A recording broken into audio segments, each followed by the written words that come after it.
Shooting USA is brought to you by SnapSafe and the full line of Trek Light lockboxes. Affordable security for home or travel. Get 15% off with code SUSA15 at snapsafe.com. Take a look into just about any high school athletic department in the country, and you're likely to find football, basketball, and baseball at the core for student athletes. And it wasn't too terribly long ago that you'd have been hard-pressed to find anything to do with any of the shooting sports in any school-sponsored activity. Well, that has changed, thanks in part to the USA-Highschool Clay Target League.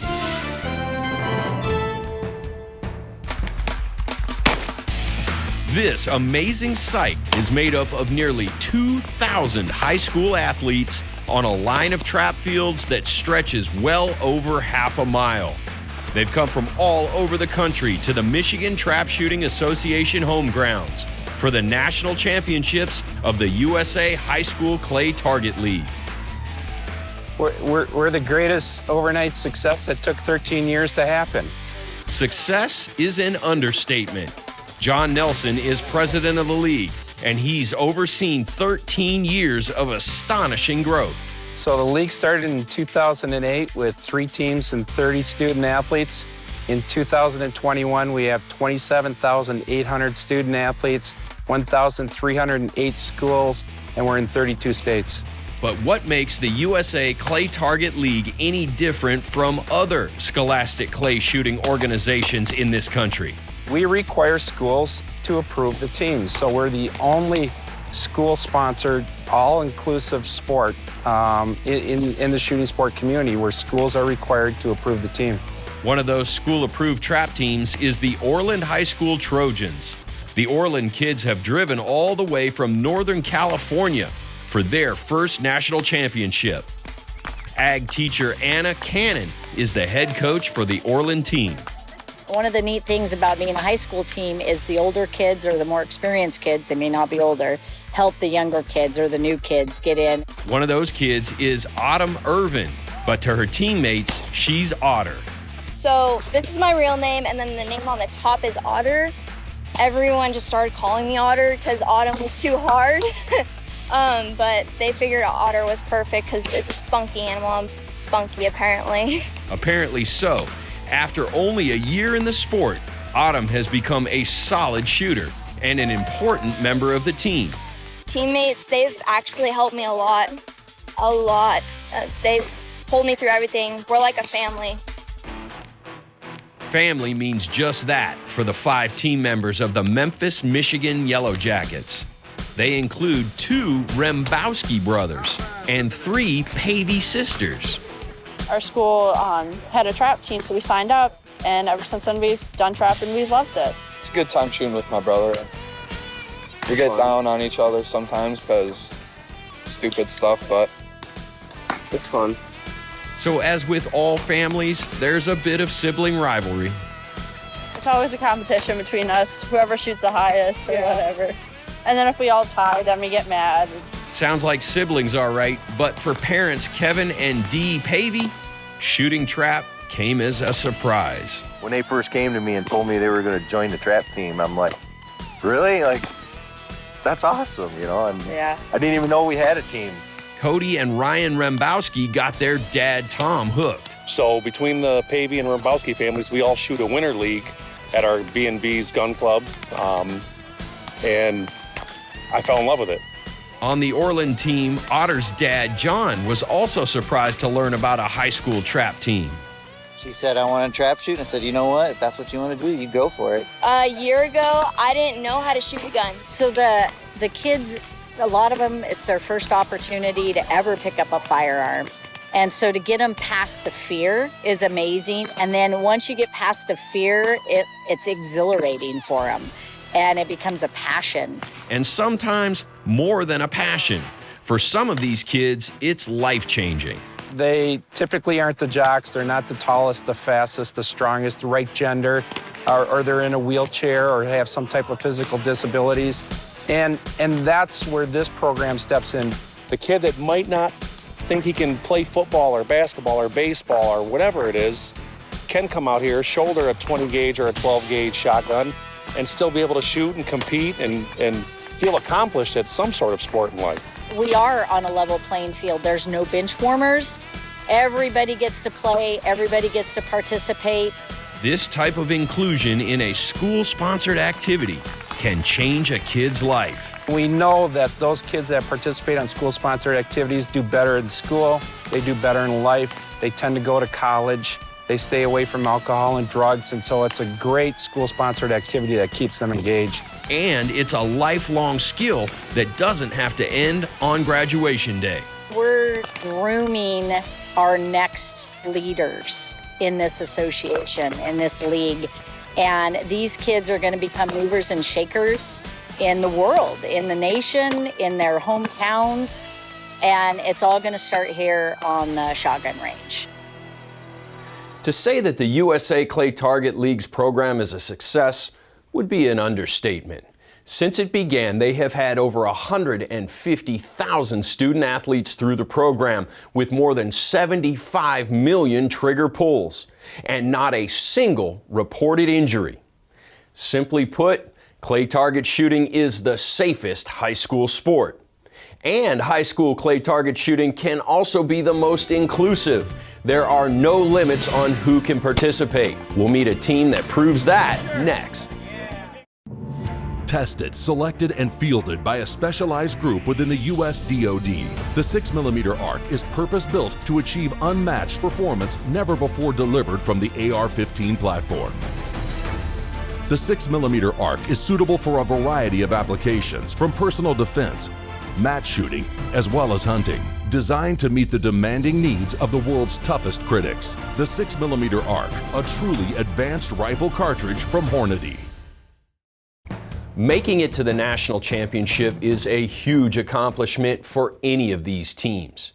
And for the athletes to perform well on the line, they're going to have to harness intense focus and concentration.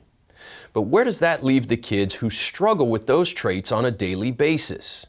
How does dyslexia and ADHD play out on the trap field at this level of competition?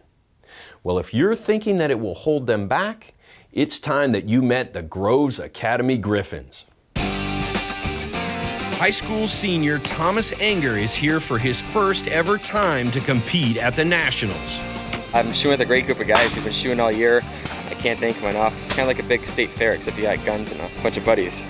And hey, what could be better than that?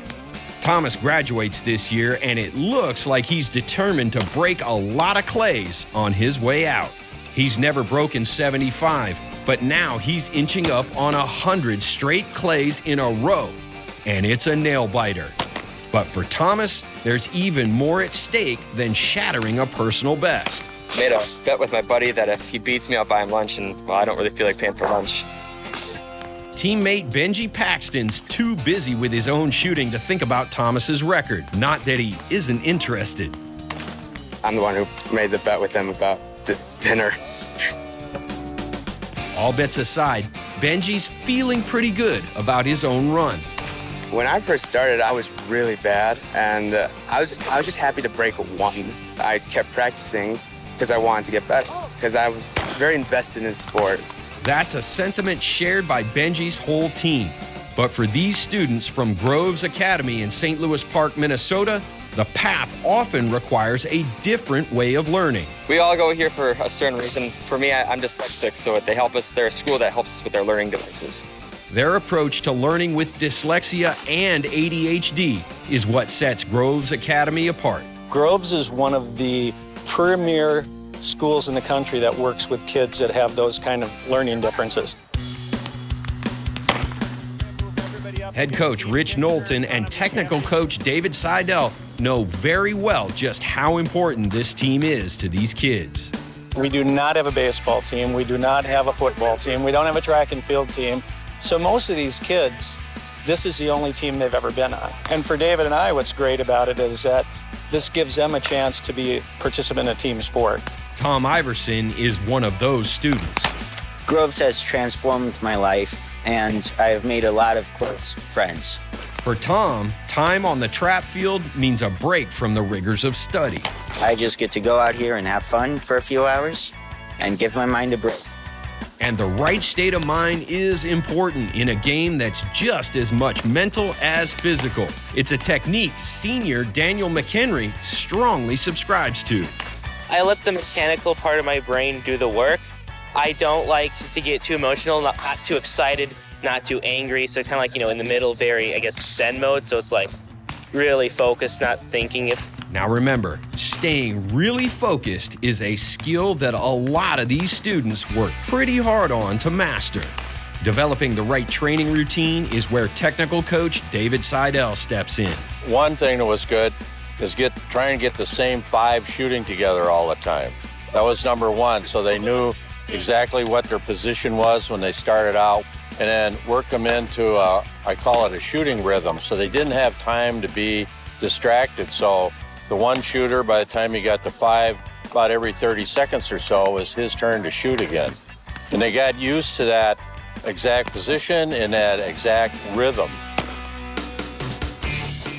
Beyond team training, there's individual technique.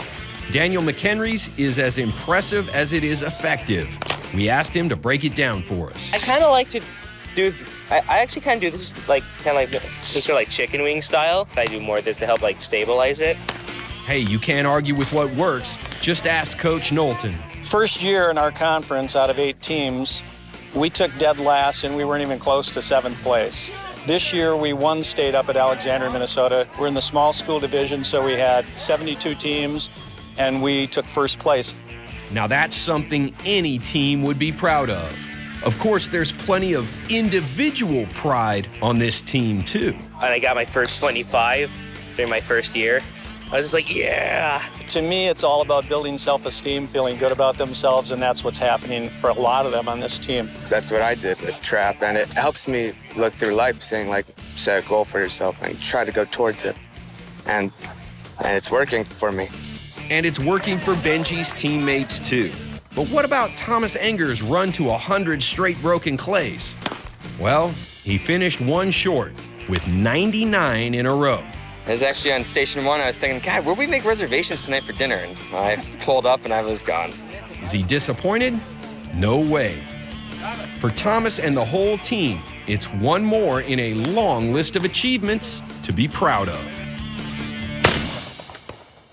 Well, it's clear that the USA High School Clay Target League, along with schools like Groves Academy, are having a big impact on kids across the country, teaching them skills on the trap field that they'll carry with them through life. But still ahead, it's the story behind the ranges hosting 2,000 high school clay target shooters.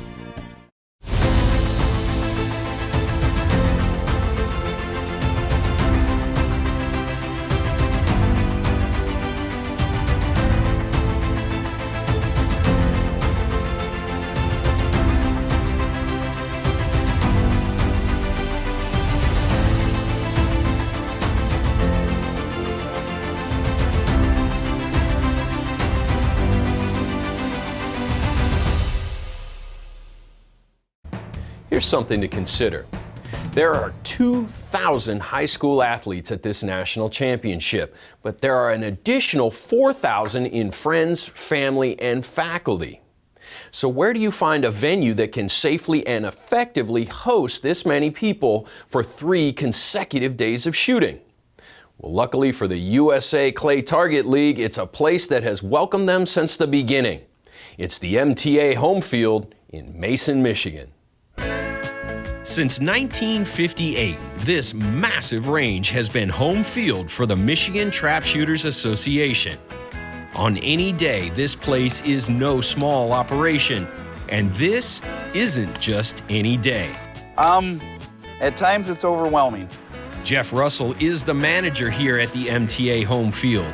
It's one of the few places in the country that can host an event like the USA Clay Target League Nationals. A lot of work, very long days, long hours here, but to see this particular day, I absolutely love hosting these events for the kids. And with so many kids to host, there's a lot to consider, even on a field this big. Traffic and parking, for example. All of my parking lots here are full. We've continued to clear property for parking here. We just cleared another 5 acres this year. And just imagine what it takes to feed that many hungry high school kids and families when lunch rolls around. For Jeff, it all comes down to a lot of dedicated people. I have so many volunteers. I've got a lot of employees, but I have more volunteers. Without them, this wouldn't be possible. Anywhere from the scorekeepers, I've got trap setters, which are my loaders. I've got people doing trash, doing cardboard. Just keeping track of and tallying scores requires a small army. Of course, safety is always first and foremost. That's where the ever-watchful eye of former MTA Club President J.B. Lewis comes in. Today, I'm just here acting as Chief Range Safety Officer. And mostly with these extremely safe, well-trained kids, I drive up and down and look and don't see any problems. And that's what you want. You want a bored range safety officer. But don't let him fool you. JB and the staff take safety violations seriously. Most of the time, it's something like an absent-minded spectator encroaching on the field. Usually without earplugs. That's the biggest safety issue we find at this type of shoot. Like JB, trap keeper Randy Johnson also hopes for an uneventful day. Whatever breaks down, I get to fix. So on a good day, I'm bored. Not likely on these days. Randy has 43 trap machines to tend to. And you just never know what's going to break. It's a mechanical thing. Luckily for Randy, this one's another quick fix. I think we found it. The cord fell out of the socket because when they plugged it in this morning, they didn't screw the collar on. So our goal is to provide the absolute best presentation target that we can for these kids. And that's no small feat. In the course of 3 days, these machines will throw over 360,000 clay targets. And I think we started off with 4 or 5 semis full of targets. And I think we're down to a semi and a half. So, but that'll cover tomorrow. And here at the Nationals, every clay thrown is an investment in the future of clay target shooting. My complete focus has been on the youth shooting. I mean, that's the future of our sport. And we want to have it as perfect as we can for these kids. I've been doing this a long time. I want this sport to continue. I want my grandkids to be able to shoot my shotguns. Without that group coming up, the future of the sport is non-existent. It makes me really happy to see all these kids out here. Well, you've made it to the end of another Shooting USA video on YouTube, and for that, we thank you. We also thank you for supporting the companies that support Shooting USA and your Second Amendment rights, like Armageddon Gear and, of course, Hornady. If you haven't already done so, please consider subscribing. Leave a like and a comment. It really does help the channel.